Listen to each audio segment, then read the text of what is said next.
रांची में भारत और जर्मनी का मैच था और जैसा कि रिकॉर्ड बोलते हैं जर्मनी हम पर हावी होती है और ये बात बिल्कुल श्योर थी, या तो जर्मनी एक तरफा ये मैच जीतती या तो पूरी कांटे की टक्कर होती है। ऐसा मैंने अपनी पिछली वीडियो में भी आपको बोला था और ऐसा ही हुआ। मैच कांटे की टक्कर के साथ शुरू हुआ, पूरा फिनिशिंग सडन डेथ में गया ये मैच। तो कितना लंबा मैच गया होगा आप खुद ही समझ सकते हो। मैच की शुरुआत भारत ने अच्छी की थी, हमको पेनल्टी को न मिला, हमने गोल में कन्वर्ट किया। पहले क्वार्टर में हम आगे थे, दूसरे क्वार्टर पूरी तरह से जर्मनी के नाम पे रहा। पहले हाफ के खत्म होने तक दोनों टीमें एक एक पर। सेकंड हाफ में अलग ही ड्रामा देखने को मिला। तीसरे क्वार्टर में तो जर्मनी ने पूरी पकड़ बना ली। मतलब आप खुद ही सोचो कि भारत के सर्कल में जर्मनी की टीम बार बार अटैक कर रही है, आसानी से एंट्री पा रही है सर्कल में। भारत के 8 खिलाड़ी उसको डिफेंड कर रहे हैं, उसके बावजूद भी जर्मनी बहुत ही क्लोज पहुंच रही है, हमारे सभी खिलाड़ियों को दिक्कतों में डाल रही है।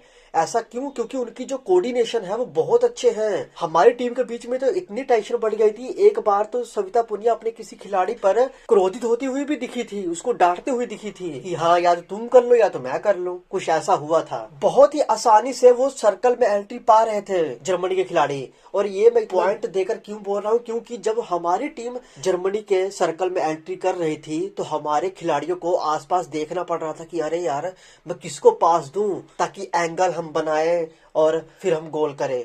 एक एग्जांपल देता हूँ, लारेम श्यामी चौथे क्वार्टर में गेंद लेकर बहुत दूर से भागती हुई आई और वो आसपास देख रही है कोई है कोई है, अरे भाई साहब कोई तो आओ सामने जिसको मैं पास दे पाऊं, पर कोई आया नहीं।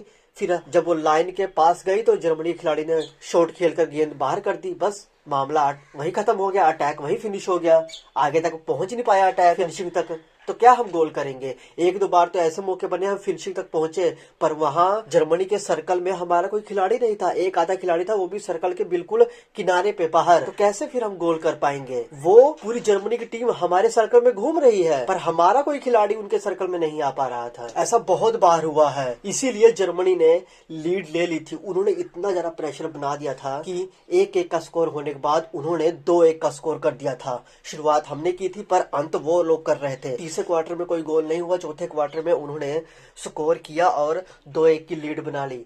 कुछ ही मिनटों का खेल बाकी था और जर्मनी की जीत यहाँ पर पक्की दिख रही थी, पर हमारी भारतीय टीम को भी एक पेनल्टी कॉर्नर मिला और उन्होंने गोल किया। इशिका ने गोल किए, दीपिका ने गोल किए, तालमेल यहाँ पर दिखा और मुझे खुशी है कि भारत ने अपने पेनल्टी कॉर्नर को गोल में कन्वर्ट किया है। कई की जगह पर हमारी टीम बहुत ईजी ले गई जर्मनी की टीम को। जर्मनी की टीम ने पहले क्वार्टर में हमारे खिलाड़ियों के फुटवर्क को समझा, उसके बाद जो उन्होंने अटैक किए हैं वो खतरनाक थे। उन्होंने दिखा दिया कि वो अभी तक हर बार कि ओलंपिक में जगह क्यों पाती हैं, क्योंकि वो खेल इस तरह से दिखाती हैं कि वो ओलंपिक में जाते जाते हैं और अच्छा खेल दिखाते हैं। भारत की टीम की पेरिस में जाने की उम्मीदें अभी भी कायम है, क्योंकि अमेरिका एंट्री कर गई है पहले सेमीफाइनल जीतकर, दूसरा सेमीफाइनल जर्मनी जीत लिया। अब ये दोनों फाइनल में जाएंगे, कोई जीते कोई हारे कोई फर्क नहीं पड़ता, क्योंकि दोनों पेरिस जा ही रहे हैं।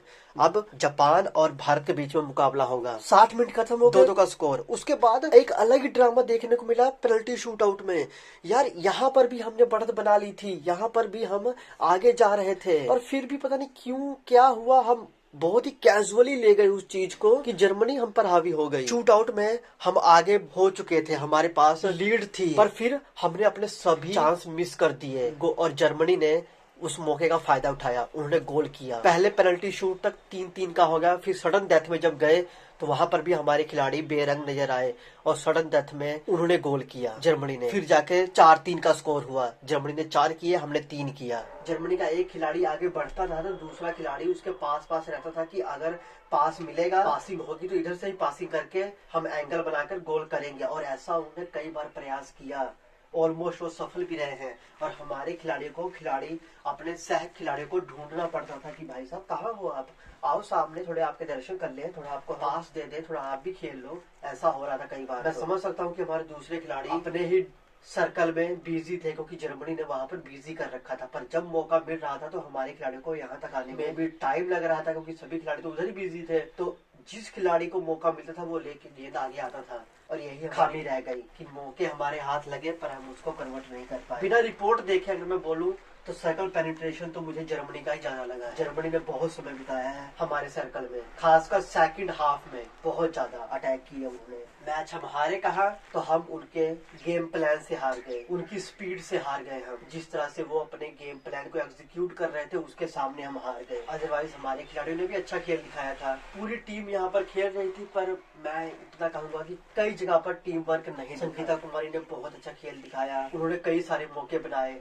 लारेम से अभी जैसा कि मैंने बोला कि गेंद लेकर अकेली चली जा रही थी, अच्छा गेम दिखाया उन्होंने भी, पूरा अपनी तरफ से 100% दिया। चलो जो भी है जैसा भी हुआ, अभी हमारे पास एक और मौका है और उम्मीद करते हैं कि जापान के खिलाफ तो हम जीतेंगे, क्योंकि जापान के खिलाफ तो हम काफी ज्यादा मैच खेलते रहते हैं। तो ये बहुत ही बुरा वाकया हो जाएगा कि अपने ही सरजमीन पर हम खेल रहे हैं, अच्छी परफॉर्मेंस देने के बाद भी हम ओलंपिक तक नहीं जा पा रहे। पिछला ओलंपिक में हमने इतना बेहतरीन खेल दिखाया था, उसके बाद भी अगर हम इस ओलंपिक में क्वालिफाई ना कर पाए, पिछले 4 साल में जो हमने इतने ज्यादा चेंजेस किए हैं टीम में, कई खिलाड़ियों को बाहर रखा है, कई खिलाड़ियों को अंदर किया है, युवा खिलाड़ियों को मौका दिया है, एक अलग ही बैलेंस टीम बनाने की कोशिश की है, ये सब विफल हो जाएगा, ये सब वेस्ट हो जाएगा अगर पेरिस ओलंपिक की टिकट नहीं ले पाते तो। और ये कहना भी गलत नहीं होगा कि अगर हमको पेरिस ओलंपिक की टिकट नहीं मिलती तो जेनिके शोपमैन का भी ये आखिरी समय हो सकता है टीम के साथ। एक नए कोच की एंट्री फिर हमको देखने को मिलेगी। बाकी आपके क्या विचार है, क्या थी खामियां, आप कमेंट करके बता देंगे। नेक्स्ट वीडियो में तो ले जाएंगे।